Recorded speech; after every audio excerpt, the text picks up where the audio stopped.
with Godbox and Kurina, who I will introduce as the founder and president of Godbox, because it's time that we had these intentional conversations, given the moment of now, in this climate that doesn't recognize value, doesn't recognize ethics, doesn't recognize issues of history and legacy, and chooses to erase people's stories. That's right, sure. And develop myth. Thank you. And develop mythology as real. So that we have to be very intentional in developing a joint agenda that is infused by spirit and is infused by action. So I thank Kurina for organizing the panel. I introduce you to Kurina.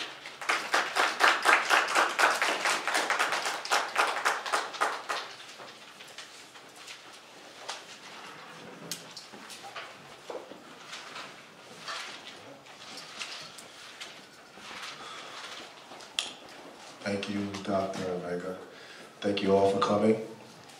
Before we get started, I'd like us to have a moment of silence to acknowledge all the different faiths that are represented here today.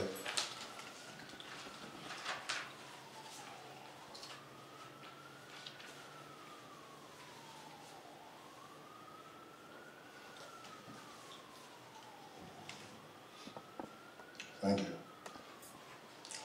On behalf of the Godbox Foundation, in collaboration with the Caribbean Cultural Center, African Diaspora Institute, I welcome you all to Godbox Talks. I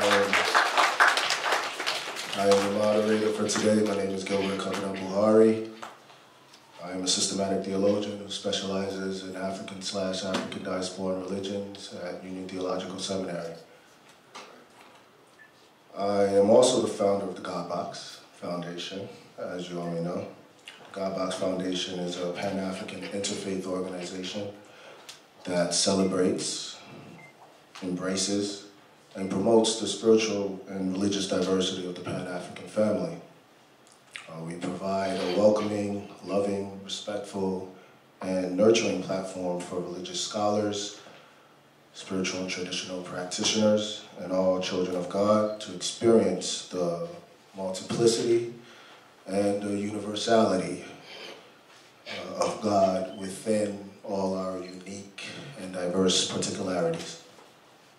One of the ways we do this is by having Godbox Talks. Godbox Talks is essentially the worship of God with mind. We do this by engaging in fruitful interfaith dialogues around the Pan-African world. That these dialogues are not intended to convert or to even convince, but to assemble Pan-African interfaith communities to highlight and embrace our differences and commonalities as wealth meant to be shared for the redemption of the Pan-African family. These discussions oftentimes expose our vulnerabilities and invade our sacred spaces in ways that give us a better understanding of who we were, who we are, and who we still must become in the eyes of God. Through this engagement of our minds, we are able to address how our various spiritual and religious paths wrestle with the social, political, and religio-cultural problems that not only demand our theological reflection, but in the spirit of the times today, inspire us to act. These dialogues are also meant to cure the mutual suspicion the Pan-African family seems to have about one another as it relates to our various religious and spiritual beliefs and practices. This estrangement we seem to have between all things that make us African and all things that inform and influence our religious and spiritual beliefs is what we hope to reconcile today. With that said, I believe we should all give ourselves a round of applause for being here today, transcending all our religious boundary lines to be here. Before I introduce the panel, I'd like to acknowledge few groups in the audience. We have a few people from the Muslim Brotherhood, the Muslim Brotherhood here in Harlem. Thank you for coming. And a few Union theological students as well. And of course we have Christians and Rastafarians, Hebrew Israelites, practitioners. Thank you all for coming. I must say I am quite heartened by this crowd of people coming in. I know it's not easy with the snow on the ground, and a lot of people are a bit under the weather. I think we have a few panelists actually that are a bit under the weather. So if we don't get anything from these discussions, I think we've accomplished something by just being here today. So without further ado, let me introduce this panel that we have here. I will be brief in my introductions, and you can read more about the panelists in your brochures. I would like to start with Dr. Marta Moreno-Vega. As you know, she is a professor in Afro-Latino and Caribbean religions at Hunter College. She also holds a PhD in Yoruba philosophy and is also a sanctity practitioner. She also happens to be the founder of this institution. And without her, a lot of this wouldn't be possible. So Dr. Vega, thank you for your support.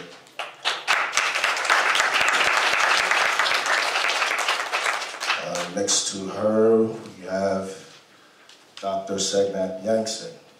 Pastor Yankson is an interpreter of indigenous African traditions as it relates to biblical symbolism. Coming from a Ghanaian royal background, Pastor Yankson has an intimate knowledge of theological African heritage. Dr. Yankson, thank you for coming.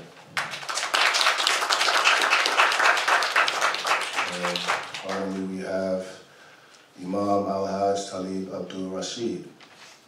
Imam is the religious and spiritual leader of the Mosque of Islamic Brotherhood here in Harlem. Imam has advised interfaith bodies across New York and has given sermons and lectures in mosques, churches, and synagogues throughout the world. He is also a founding member of the Interfaith Religious Leaders of African Ancestry. Imam, thank you for coming. I am truly honored and blessed and fortunate to be moderating this dialogue. The format for this discussion will be simple. We will have an hour and 30 minutes, thank you, for a discussion, followed by the last 30 minutes for Q&A. We have three powerful and passionate voices on the panel, so while this dialogue is in a discussion form, I know that we're going to consider the importance of hearing everybody speak today. If we can, keep our statements and comments, responses, or rebuttals. We're hoping for some rebuttals to a 7 to 10 minute limit. I'm sure we will all leave here with great substance. Today's theme is embracing the religious and spiritual diversity of the African people. Now, when I think about this theme, I think about a word that I believe captures its depth and carries enough baggage with it. This word is reconciliation. Now, what I have struggled to reconcile with is my own name, and I'd like to start there with names, because names are really the initial introduction to our identity, who we are, where we come from. When you mention someone's name, that name should be able to pinpoint that person's geographic and cultural roots. But my name is Gilbert. I see already people smiling in the audience about that. Don't worry, I don't take offense. Believe me, I understand. I honestly cringe every time someone calls me by that name. Because I realize how odd it is to have a 6'4" African dreadlock walk around being called Gilbert. I don't know, I feel like I should be called something different, like Mufasa or something. Yeah. You look like a Mufasa. Something bold and strong, yeah. representative of how I look and feel and where I come from. I mean, no one is ever trembling when they hear that Gilbert is coming. Nevertheless, that's not even the real problem. What I really have a problem with is that Gilbert is referred to in Africa and in most African diasporan communities as my Christian name. And this is extremely problematic because it shows how Africans and Africans of the diaspora view Christianity and Westernism or Europeanism as being synonymous in vocabulary. Of course, this phenomenon is not unique to Christianity. In Islam, one must adopt an Arabic name to stay faithful to the faith. In Judaism, a Hebrew name. And we also know that here in America, the first Africans who were forcibly brought here to these shores were stripped of their African names and were given the family names of their slave owners. So clearly names are very important to our identity. And yet, with all that has been done with our African names, I cannot deny the fact that while I try to use my Ghanaian name as much as possible, Kabana, using Gilbert does seem to have some advantages in a world system that seems to be run and controlled by white folks. And hence my dilemma. How can I reconcile this dilemma, a dilemma that seems to have plagued the majority of our Africans and Africans of the diaspora around the world? Does reconciliation for Africans, and I think I will throw this question to Imam, and the rest of the panel can follow up. Does reconciliation for Africans and Africans of the diaspora, reconciliation in terms of reconciling with ourselves and our God, does this demand that we do away with all things foreign to Africa and what it means to be African? Or does reconciliation for Africans around the world today mean finding ways to adapt, assimilate, and in many ways accommodate things that are foreign to Africa, albeit names, languages, values, norms, all of which many of us have already synchronized with and pretty much become a part of who we are? Imam. Quite a question. Bismillah. First, let me just very quickly, and since you've initiated our discussion with names, let me just make it clear that I'm the Imam of the Mosque of Islamic Brotherhood, not the Muslim Brotherhood.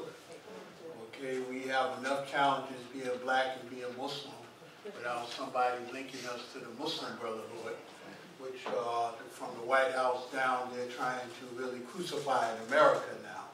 So that's the first thing. And secondly, acknowledging the names of our queens and our women who do outstanding work in our community. I have to acknowledge Sister Marta Vega, who is someone I've known since she was 2.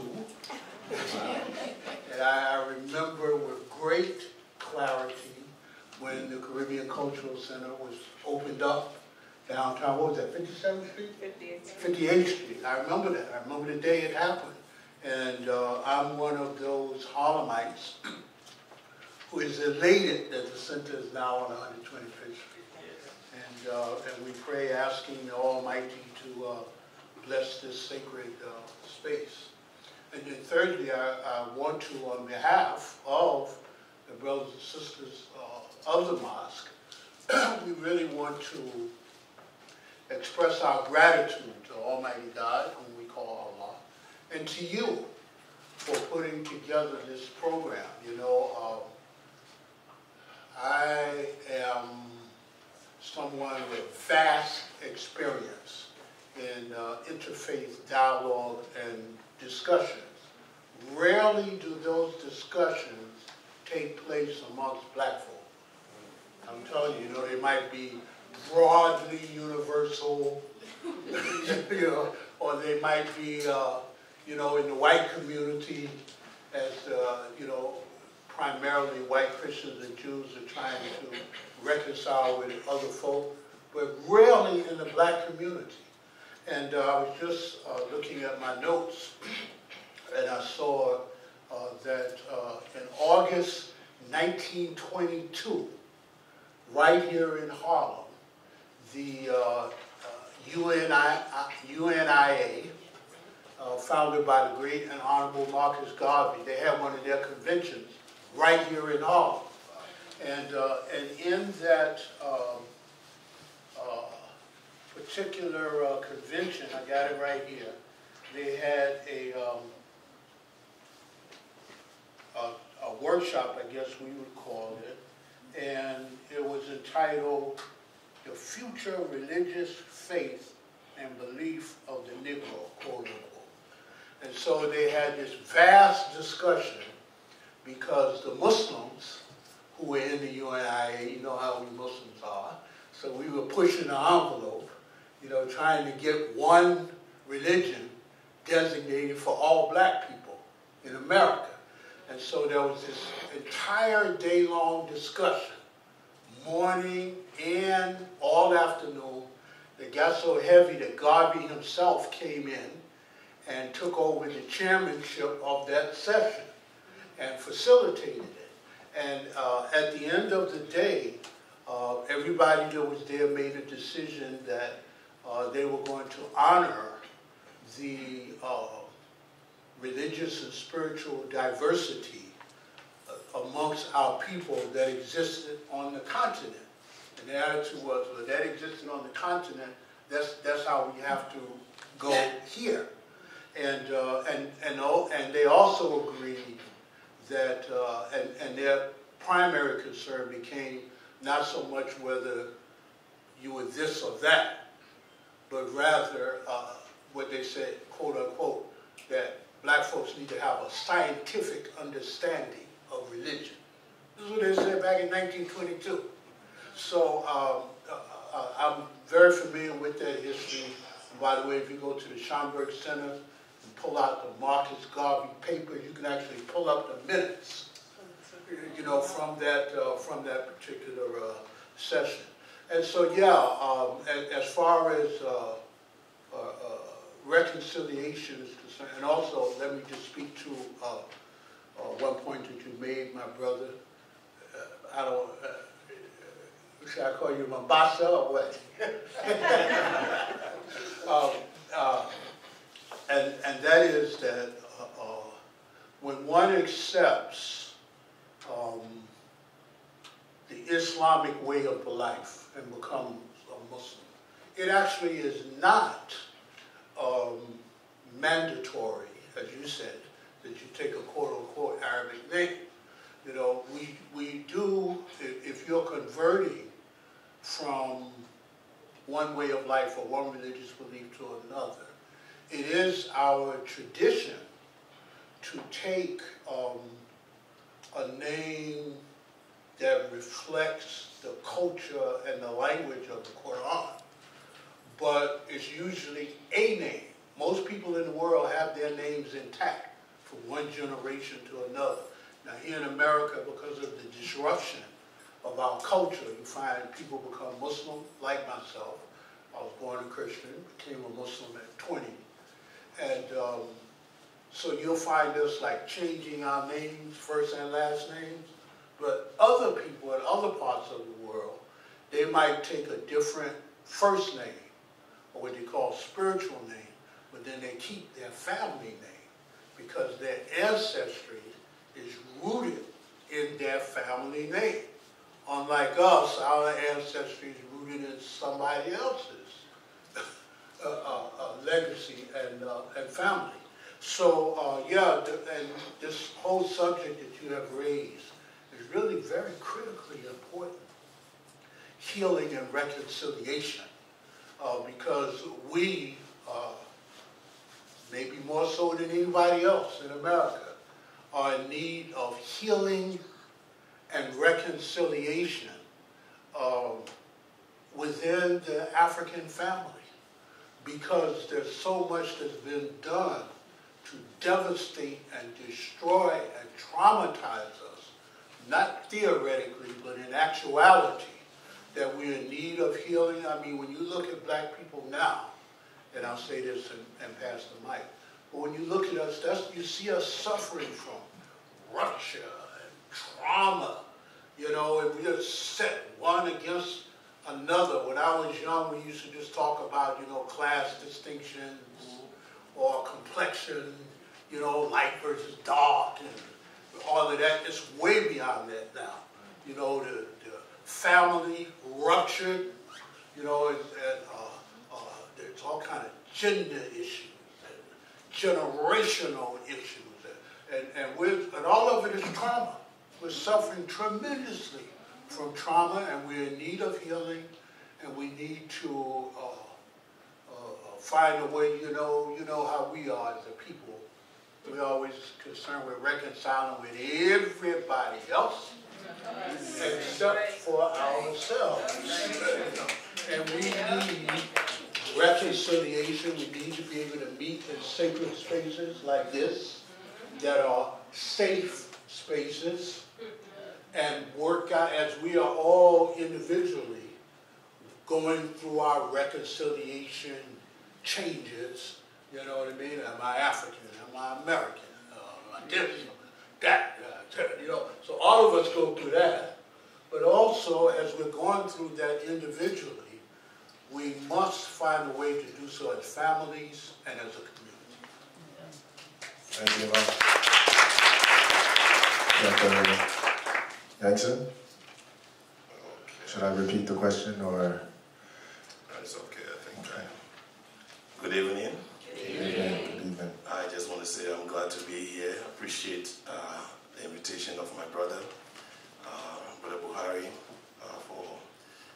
to come here and share with us, share with you.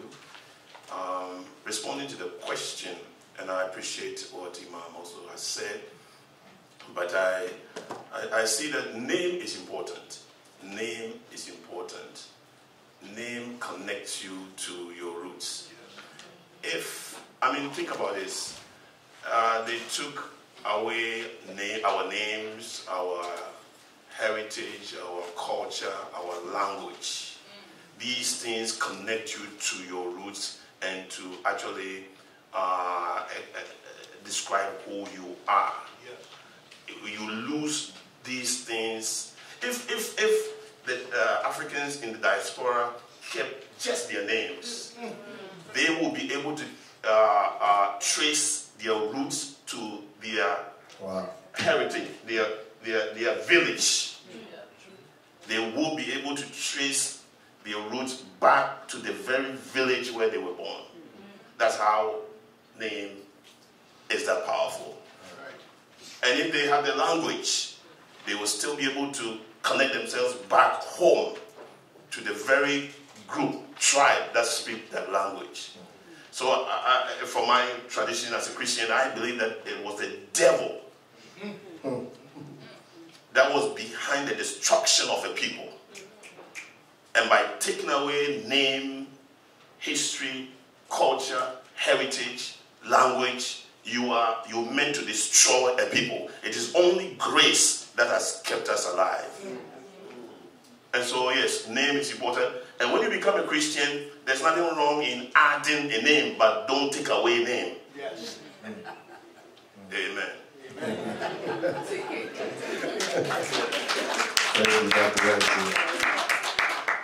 just want to make it clear, I'm with you.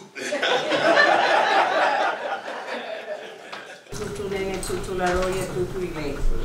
Tutu ofo, tutu anya. Finca mache ya locha, baba locha. Presente. Abobo. Okay, I have a lot of issues. That's what we want. Let's start with that. I have a problem with reconciliation. Because reconciliation means you're arguing with someone. And you choose to sort of come into some kind of agreement. I'm not fighting with anybody. We were colonized, we know that. We were torn out of our lands by different colonizers. We know that. And we know that we survived. We know that we built family. We know that we created family. And we know that throughout the diaspora, and that has been my work, you could go to Brazil, Trinidad, Haiti, Jamaica, you name it, and our people have retained their tradition. Have retained their culture, have retained language. And as anything, it has to be transformed. Because anything that remains static dies. So how brilliant are we as creators? How brilliant are we as rewriting our experience so that we could be here today and our people could survive? Our people were not supposed to survive. They were not supposed to survive, but we did it. So yes, we have to connect to our root cultures. But neither can we paint them as having been Wonderland. So let's be real. There were wars in Africa, there were strifes. We got here not only by colonizers, our people were also participants in that process. And let's not forget that. We have the opportunity to recreate ourselves, and that's where we should be. I was born a baptized Christian, yeah. But when I had my son, my firstborn, there was nothing that was going to tell me that that child was born with sin. And Christianity has taught us, or tried to teach us, that we were born with sin. And you can never erase that sin. That's why the devil is supposed to exist. My child was born sacred. My second child was born sacred. We are all sacred, and we have to understand that. Because when you understand the sacred within, when you understand your spirit, that your ancestors have been with you and speak to you and have you here, you cannot give up that power and say, I was born with original sin. No, we were not born with original sin. That is part of enslavement. That is part of the religion colonizing us. In the Christian church, part of baptism is, you gave him to me a Moor, and I give him back to you a Christian. That's saying, you gave him to me black, and I am colonizing his mind and turning him back to you Christian. That is unacceptable. That's what has kept us locked in our minds and locked in our bodies.